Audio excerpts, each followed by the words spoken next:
bastante alegria que falamos do Evangelho de Jesus. Nós estamos no capítulo 7 do Evangelho segundo o Espiritismo, que tem como título Bem-aventurados os pobres de espírito.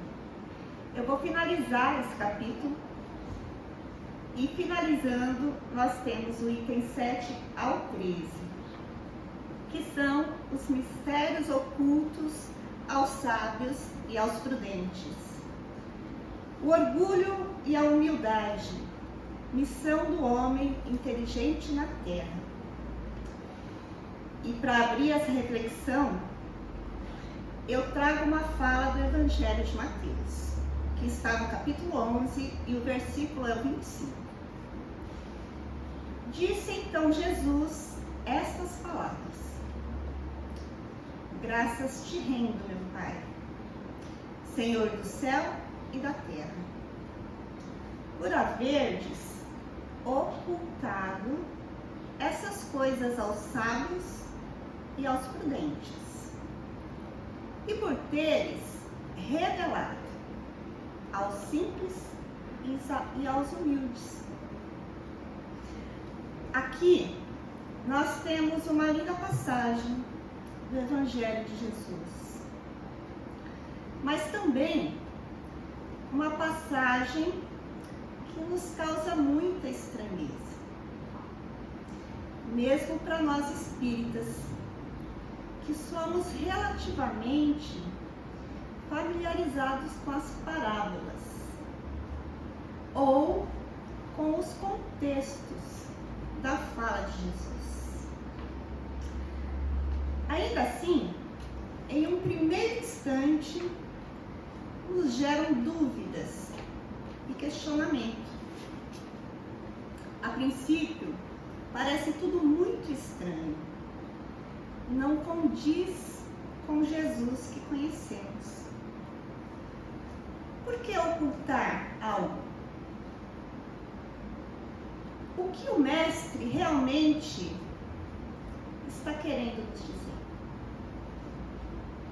Primeiro, Jesus faz um reconhecimento e reconhece a sabedoria do Pai por não ter revelado aos sábios e aos prudentes, o que nos causa mais estranheza ainda, porque Jesus faz esse reconhecimento.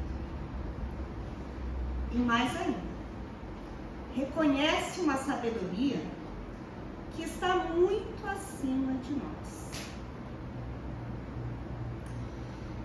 Como e por que esconder verdades de quem já é considerado sábio?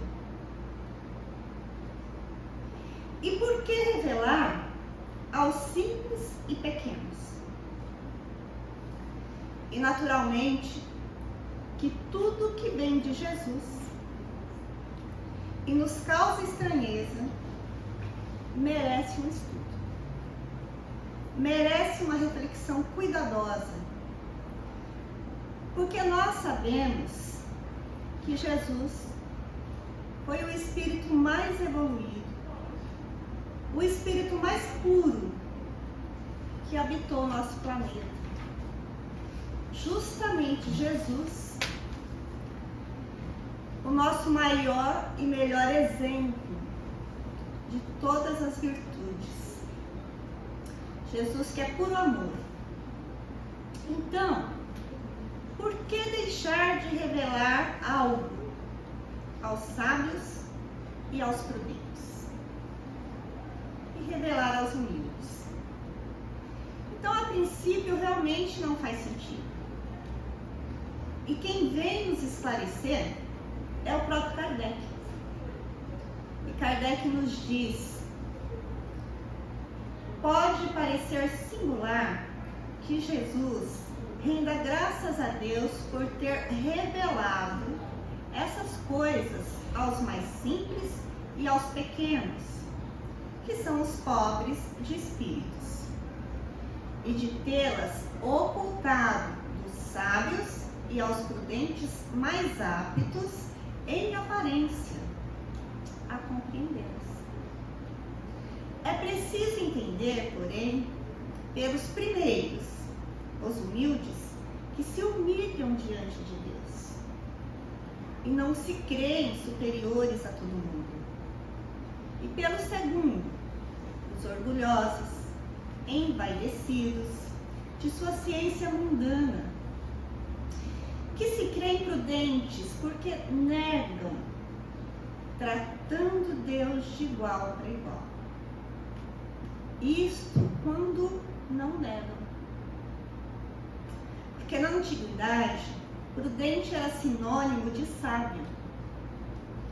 Por isso Deus lhe deixa a procura dos segredos da terra e revela os segredos do céu aos mais simples e humildes, aqueles que se inclinam diante dele. Então aqui, Kardec já nos deu um norte para a nossa compreensão. De fato, quem é o simples e quem é o humilde? Lá no início desse capítulo, no item 1, Kardec já vem descortinando esta questão. No item 1, foi o que a Dulce acabou de relatar. Bem-aventurados os pobres de espíritos, porque deles é o reino dos céus. Também está em Mateus capítulo 5, versículo 3, que acabou de ser relatado. Com toda certeza, não são aqueles que são desprovidos de bens materiais. Também não são os ignorantes de conhecimento. Nós estamos falando de uma situação muito mais profunda. Nós estamos falando de uma questão que é de pureza. Porque nós estamos falando dos humildes. Nós estamos falando da sabedoria. E simplicidade tem toda uma relação com a humildade. E para facilitar o nosso entendimento, vamos buscar a origem da palavra humilde. A palavra humilde, ela tem origem grega e que se originou de humus, que quer dizer terra fértil. Então aqui já vai clareando, né, o nosso entendimento. Se o significado de humus, que dá origem à palavra, quer dizer terra fértil, então nós estamos dizendo que o humilde é aquele que permite a fertilidade do conhecimento. É aquele que sabe receber a semente, aquele que permite o plantio, aquele que tem a consciência da necessidade do frutificar.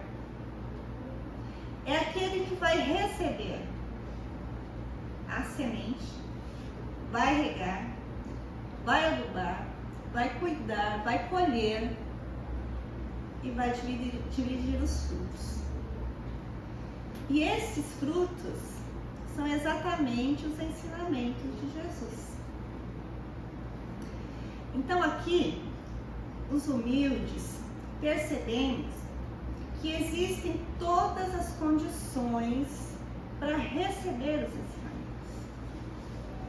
Eles estavam prontos, estavam de coração aberto para receber Jesus. E na verdade, Jesus sempre falou para todos. Mas quem acatou? Os simples. E vale lembrar que os apóstolos de Jesus eram também os simples. Eram os humildes. Pelo menos na sua grande maioria. Eram também, na grande maioria, analfabetos. Eram agricultores, pescadores. Eram os simples. Porque o orgulhoso, ele não sabe receber, ele se nega a receber. porque acha que já tem o suficiente. Ele sabe que já é o suficiente aquele saber. E se nega a receber as sementes. E aqui nós podemos até imaginar. Nós ainda não sabemos nada diante da imensidão da sabedoria de Deus. Mas, se tivéssemos que transmitir uma orientação, iríamos preferir alguém que nos olhasse por cima, alguém que te olha com desprezo, alguém que desdenha, ou iríamos preferir aquele que nos ouve, mas ouve com simplicidade. O simples, que tem a humildade para ouvir, assimilar o que está ouvindo, guardar aquilo que ouviu de bom e se cala das coisas que não achou que foi. E quem são os sábios? Sábio, naturalmente, não são aqueles que já se destacam na moralidade. Mas Kardec também nos adianta que os sábios eram considerados, naquela época, os sabichões, os prepotentes, os orgulhosos, vaidosos pelaquilo que sabiam. E sabiam tão pouco. O saber não necessariamente está ligado à sabedoria, citado pelo mestre. Saber é um conjunto de informações que são adquiridas, mas não necessariamente é a sabedoria. Sabedoria é muito mais profundo do que o simples saber, porque a sabedoria exige humildade. E a humildade é dos simples e dos humildes. Já os sábios concentravam em si mesmos os seus conhecimentos. Usavam o seu saber para fortalecer o próprio ego. É aquele saber egoísta. Arrotavam grandeza, dava a última palavra. Mas era aquela palavra que os convinha. O saber em benefício próprio. Imagine esses sábios diante da sabedoria de Jesus. Jesus, com a sua autoridade moral, contagiava todos apenas com a sua presença. Imagine esses sábios diante da doçura de Jesus. E é claro que tiveram medo, se sentiram ameaçados. E quando eles tinham medo, o que eles faziam? Perseguiam, eliminavam. E assim foi com Jesus. Próprio Pilatos, que para não se comprometer, lava suas mãos. Assim agem os orgulhosos. Agem em benefício próprio. Julgavam que a inteligência universal era aquela que possuíam. Mas e a sabedoria? Aquela que aceita, aquela que floresce, aquela que recebe, aquela que frutifica, aquela que se expande em luz. Esta, os simples e os humildes a possuem. Porque se reconhecem como simples e ignorantes de conhecimento, pois sabem o quanto precisam aprender. Reconhece no Pai a sabedoria suprema. São esses que regam as sementes. E como dizia Chico Xavier, quando alguém tentava enaltecer o seu trabalho, quando alguém tentava enaltecer os seus livros, a sua conduta moral impecável, quando alguém tentava enaltecer a obra de Chico Xavier, Chico dizia apenas que era um cisco. E Emmanuel, o seu mentor espiritual, complementava: cisco não, Chico. Cisco do cisco. E se Chico foi cisco de um cisco, quem que somos nós? Meros aprendizes, meros iniciantes na sabedoria do Pai, o nosso Criador. E para encerrar a reflexão dessa tarde, eu trago versos de Cora Coralina. Feliz aquele que transfere o que sabe e aprende aquilo que ensina. E mais uma vez, eu agradeço bastante a atenção de todos vocês. Fiquem na paz.